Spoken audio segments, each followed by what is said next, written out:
औज़ुबिल्लाहिमिनश्शैतानिर्रजीम बिस्मिल्लाहिर्रहमानिर्रहीम। कैसे हो स्टूडेंट्स? उम्मीद है कि सब ठीक होंगे।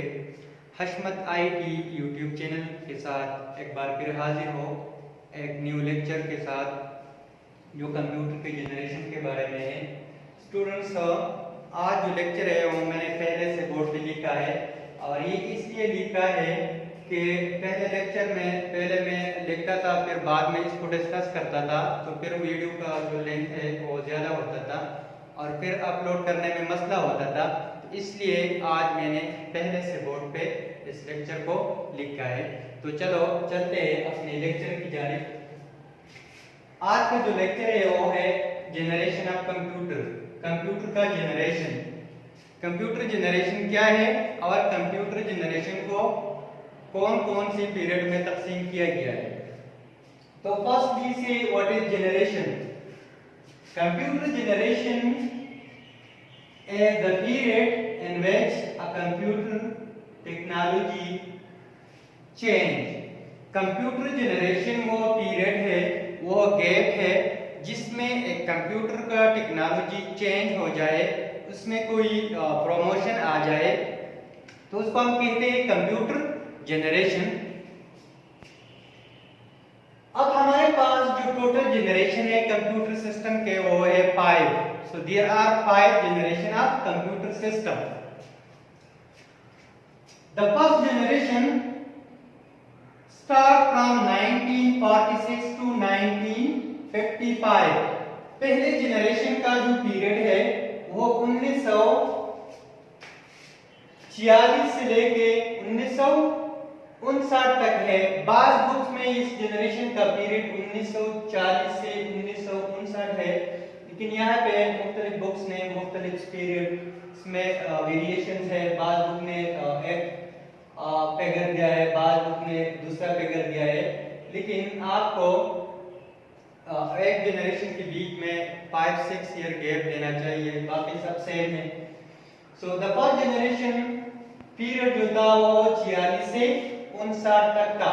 अब इस जनरेशन के कंप्यूटर में जो मेन फीचर थे, जो मेन टेक्नोलॉजी थी वो कौन थी? So the basic technology in the first generation there is vacuum tube. पहले जनरेशन के कंप्यूटर में जो मेन टेक्नोलॉजी, जो मेन कंपोनेंट यूज होता था वो वैक्यूम ट्यूब था। अब वैक्यूम ट्यूब क्या है? वैक्यूम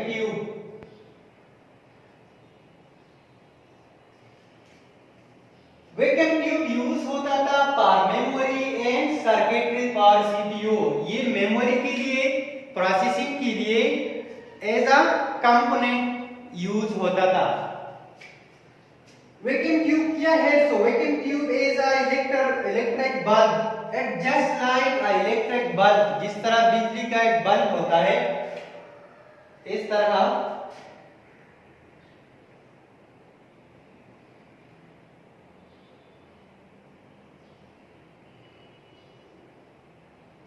के बीच में इस तरह बल्ब होता है, आउटसाइड में इसका ग्लासेस है, ग्लासेस, और इनसाइड में इसका क्या है? वायर है।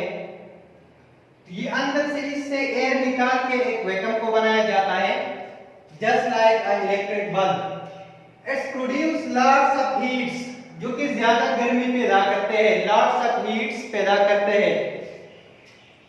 It's very expensive and could not be afforded by only a large organization। ये बहुत एक्सपेंसिव था, इसका जो साइज था वो बहुत लार्ज था। फॉर एग्जांपल इस कमरे में हम इसको अरेंज क्या करता था, एक लेबोरेटरी में हम इसको अरेंज क्या करता था। सो इसके लिए लिमिटेड स्पेस रिक्वायर्ड नहीं थी, इसके लिए लार्ज ब्रॉड स्पेस रिक्वायर्ड थी। So therefore we see it is very large, very expensive and could be afforded by only a large organization। सिर्फ बड़े-बड़े ऑर्गेनाइजेशन इसको अफोर्ड करते थे, बाकी एक बंदा इसको अपने पर्पस के लिए इस्तेमाल नहीं करता था। अब हम आते हैं जो मेन फीचर थे, कैरेक्टरिस्टिक्स थे वैक्यूम ट्यूब की। So the first feature is its processing language as machine code. ये जो लैंग्वेज यूज करते थे वो होते हैं machine code. Just use only machine code, not other languages. It is unreliable. ये अनरिलायबल का मीन जो प्रोसेसिंग करता था, जो रिजल्ट देता था वो करेक्ट नहीं था, अनरिलायबल था। जनरेट्स लॉट्स ऑफ हीट्स, ज्यादा गर्मी पैदा करता था। और जिस तरह हमने पहले पढ़ा कि ये क्या है, ये बिजली का बल्ब जैसा एक डिवाइस है जो अंदर से इसमें कोई एयर, कोई हवा नहीं है, और ये बड़े कंप्यूटर में यूज होते हैं। तो जब ये यूज होते हैं तो ये लॉट्स ऑफ इलेक्ट्रिसिटी प्रोडक्शन करते हैं, प्रोड्यूस करते हैं। जब लॉट्स ऑफ हीट जनरेट करते हैं, जब इसमें लॉट्स ऑफ हीट जनरेट होगा तो ये क्या होगा, ये अंदर गर्म होगा, और जब ये गर्म होगा तो फिर ये जलता है, तो फिर ये फटता है। तो it generate lots of heat, so therefore it's need AC. इसको फर्नेस के लिए उसको रिक्वायर होता है AC. Slow input and output devices, इसको जो डिवाइसेस लगे होते हैं, इनपुट एंड आउटपुट डिवाइसेस, जिसके जरिए हम इसको डाटा एंटर करते हैं और फिर उसको डाटा आउटसाइड पे लेते हैं। तो ये जो इनपुट आउटपुट डिवाइसेस थे, ये क्या थे, ये बहुत स्लो थे, क्विक नहीं थे। इट इज नॉन पोर्टेबल, ये इजीली हम एक जगह से दूसरी जगह नहीं ले जा सकते थे। मीन ये एक फिक्स होता था, एक ब्रॉड अनलिमिटेड एरिया में इसको अरेंज किया करता था। तो ये नॉन पोर्टेबल, एक जगह से दूसरे जगह इसको ले जाना मुश्किल था। It's consume lots of electricity, ये ज्यादा बिजली का पावर इस्तेमाल करते थे, ज्यादा बिजली, ज्यादा वोल्टेज इस्तेमाल करते थे। तो ये इसके फीचर थे। और इसका जो एग्जांपल थे हमारे पास IAC, electronic numerical integrated and computer. तो ये था फर्स्ट जनरेशन, इसके फीचर और इसकी थोड़ा सा इंट्रोडक्शन। नाउ हम आते हैं दूसरी जनरेशन की जाने।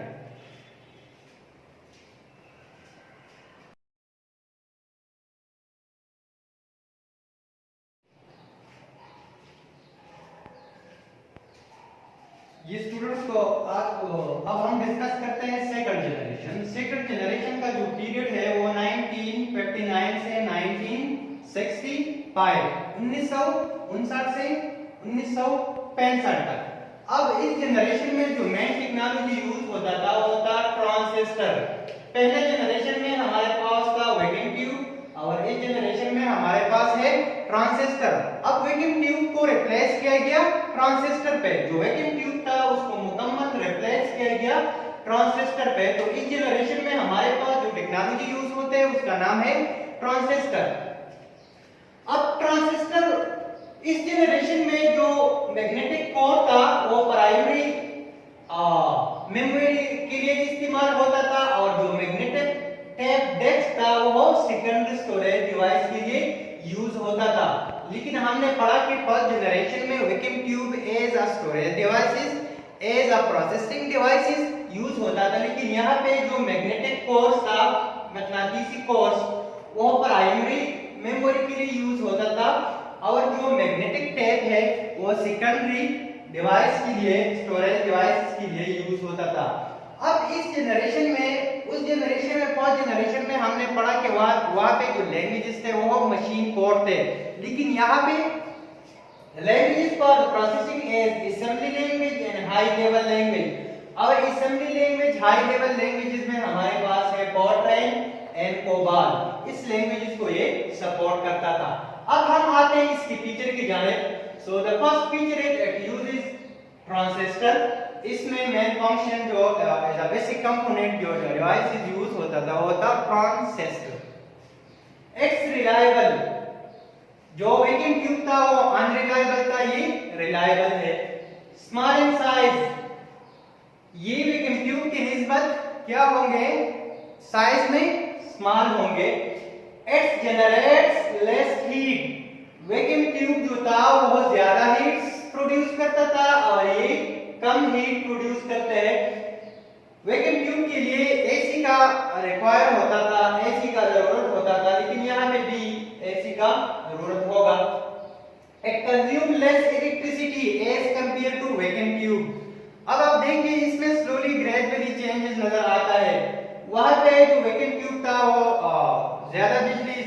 करता था और ये कम बिजली इस्तेमाल करते हैं। It is faster than the first generation. इसका जो स्पीड था, जो प्रोसेसिंग कैपेबिलिटी था, वो फर्स्ट जनरेशन से वैक्यूम ट्यूब से ज्यादा था, फास्ट था।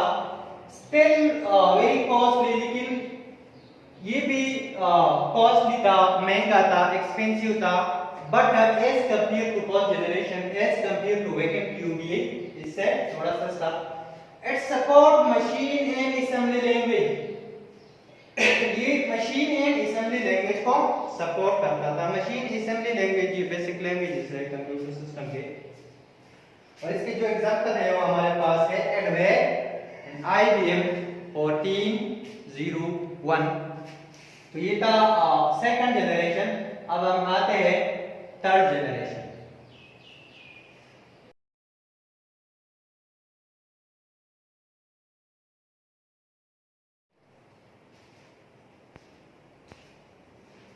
ये स्टूडेंट, आज हम डिस्कस करते हैं third generation of computer system.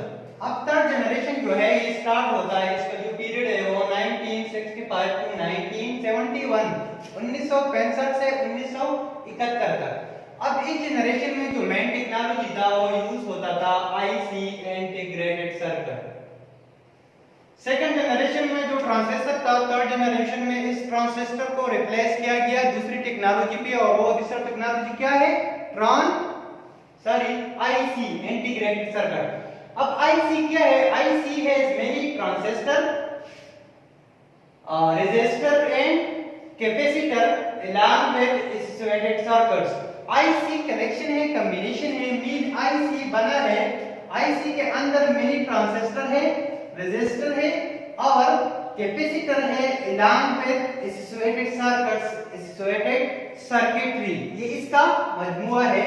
लेकिन यहाँ पे जो ट्रांजिस्टर था सेकंड जनरेशन के, उसको रिप्लेस किया गया IC पे।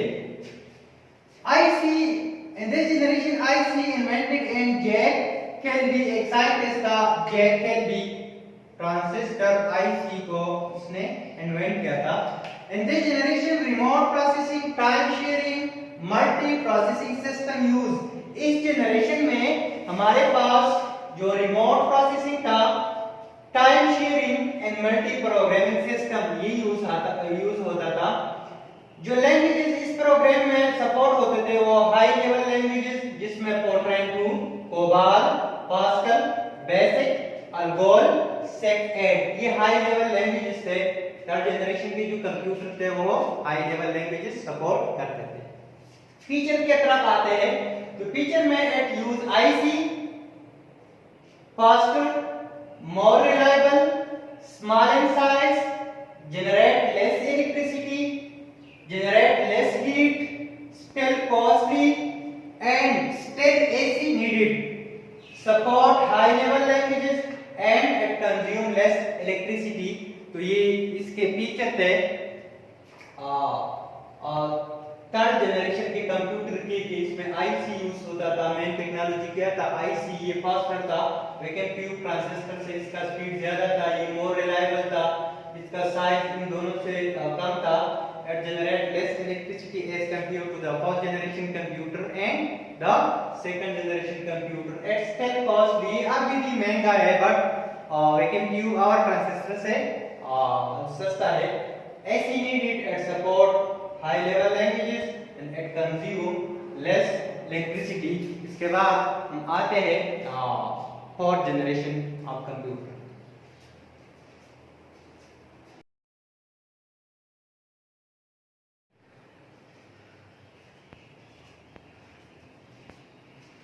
तो अब हम आते हैं फोर्थ जनरेशन की जानिब।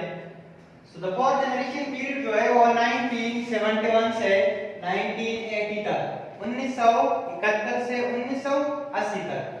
अब इस जनरेशन में जो मेन टेक्नोलॉजी यूज होता था उसका नाम है VLSI, very large scale integrated. इससे पहले इसका नाम था SSI, स्मॉल स्केल इंटीग्रेटेड। फिर इससे आगे VLSI, very large scale integrated. Third generation में IC, इंटीग्रेटेड सर्किट था। यहाँ पे क्या है? VLSI, very large scale integrated. So what is VLSI? So VLSI have 5000 transistor.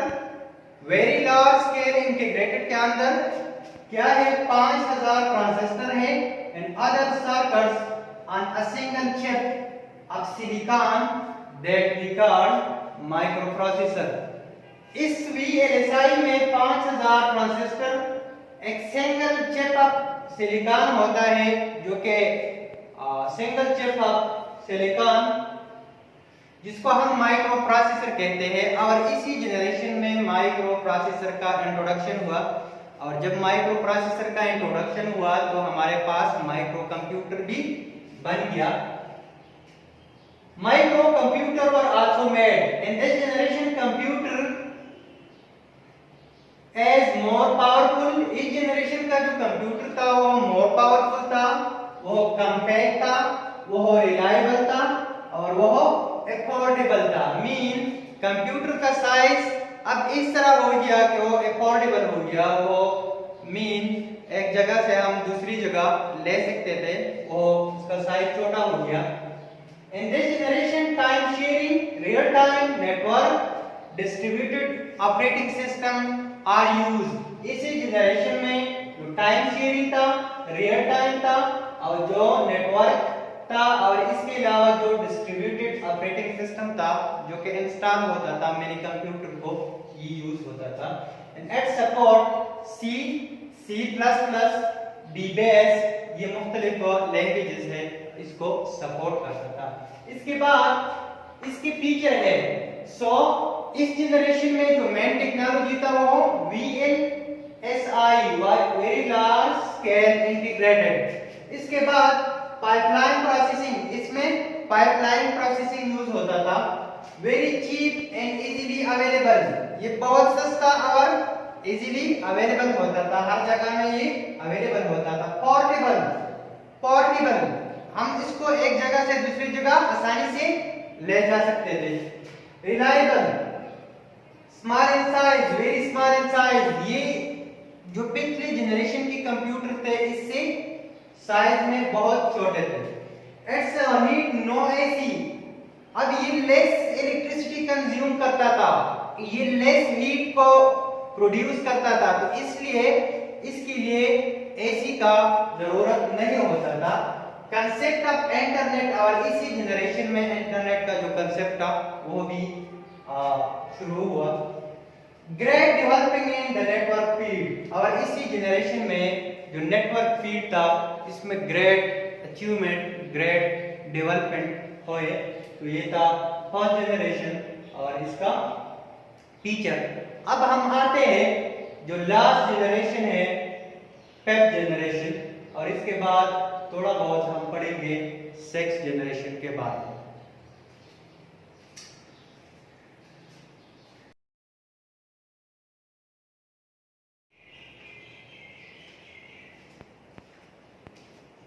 तो अब हम आते हैं लास्ट जनरेशन, फिफ्थ जनरेशन।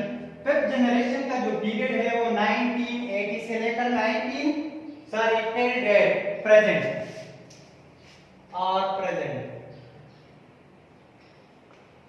1980 से लेकर आज तक का जो जनरेशन है ये फिफ्थ जनरेशन है। और हम कंप्यूटर के कौन से जनरेशन में है? हम कंप्यूटर की फिफ्थ जनरेशन में है।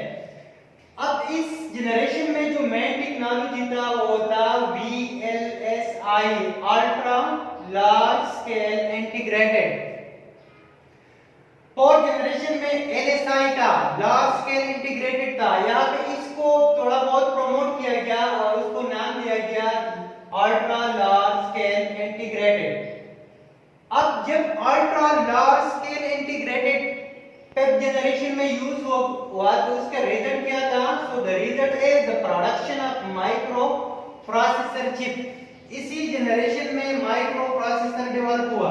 आपको मैंने फोर्थ जनरेशन में बोला कि फोर्थ जनरेशन में माइक्रो प्रोसेसर का इंट्रोडक्शन हुआ, लेकिन फोर्थ जनरेशन में नहीं है। माइक्रो प्रोसेसर का इंट्रोडक्शन फिफ्थ जनरेशन में हुआ। तो यहाँ पे production of micro processor chip which has million electronic component। अब ये जो चिप था ये जो चिप होता था ये जर्मेनियम और सिलिकॉन से बना हुआ होता था और इसके अंदर मिलियन इलेक्ट्रॉनिक कंपोनेंट्स थे। This generation based parallel processing hardware, इसी जनरेशन में पैरेलल प्रोसेसिंग हार्डवेयर जिसको हम कहते हैं एआई और आर्टिफिशियल इंटेलिजेंस। आर्टिफिशियल इंटेलिजेंस ये कंप्यूटर साइंस में एक ऐसा ब्रांच है जिसमें हम कंप्यूटर सिस्टम को ऐसा बनाते हैं just like a human beings के कंप्यूटर सिस्टम क्या करे, वो सोच सके, वो एक फैसला करे, थिंक थॉट करे, इस तरह ह्यूमन बीइंग्स करते हैं। So AI is the emerging branch in IT side which interpret method of making computer think like human beings। ये कंप्यूटर सिस्टम क्या करे, वो सोच सके ह्यूमन बीइंग जैसे। इस पीरियड में, इस जनरेशन में जो लैंग्वेजेस यूज होते थे वो high level languages C, C++, Java and net, ये वाला लैंग्वेजेस इसी जनरेशन में यूज होते थे। इसके फीचर की तरफ हम आते हैं। तो इसमें जो मेन टेक्नोलॉजी था वो तो हमने पढ़ा, ultra large scale integrated developing of true artificial intelligence. यहाँ पे फिफ्थ जनरेशन में जो ट्रू आर्टिफिशियल इंटेलिजेंस है वो भी डेवलप हुए।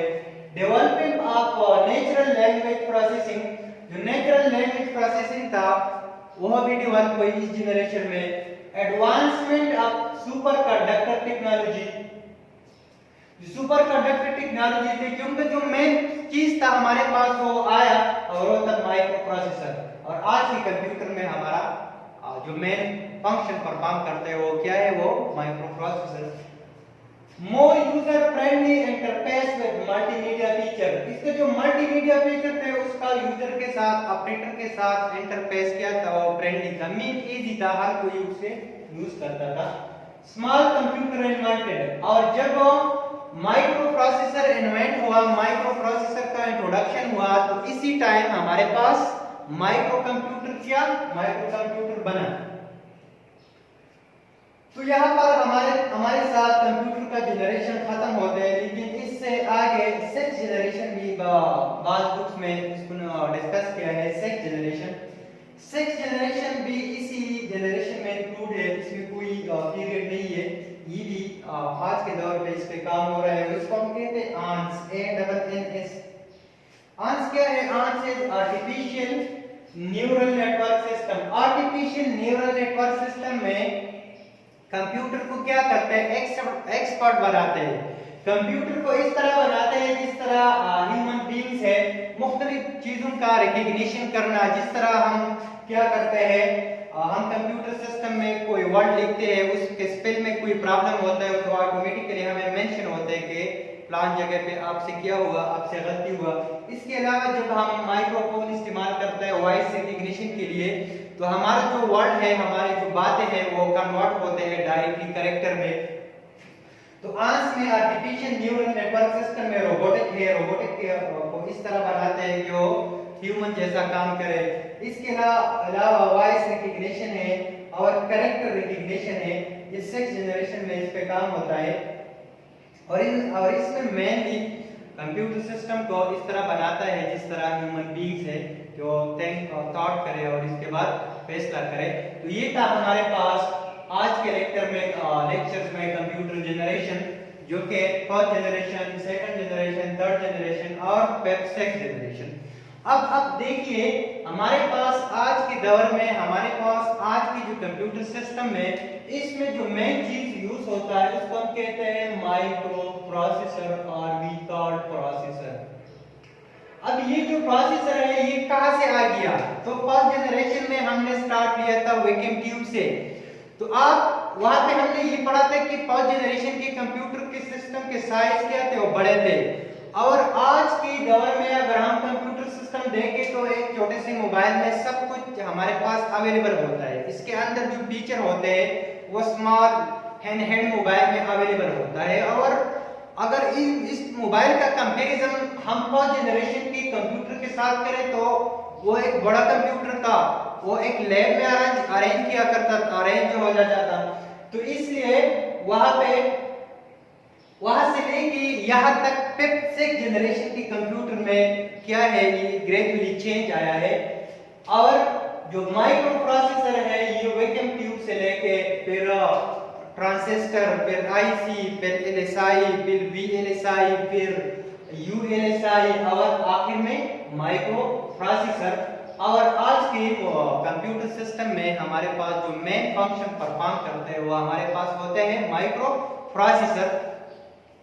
तो माइक्रो प्रोसेसर हमारे पास आया वैक्यूम ट्यूब से, ग्रेजुअली एक पीरियड में एक टेक्नोलॉजी का अपना फंक्शन, फिर उसको रिप्लेस करना दूसरी टेक्नोलॉजी पे, फिर रिप्लेस करना तीसरी टेक्नोलॉजी पे, और आखिर में जो सॉलिड स्टेट टेक्नोलॉजी जिसको हम कहते हैं वो था माइक्रो प्रोसेसर।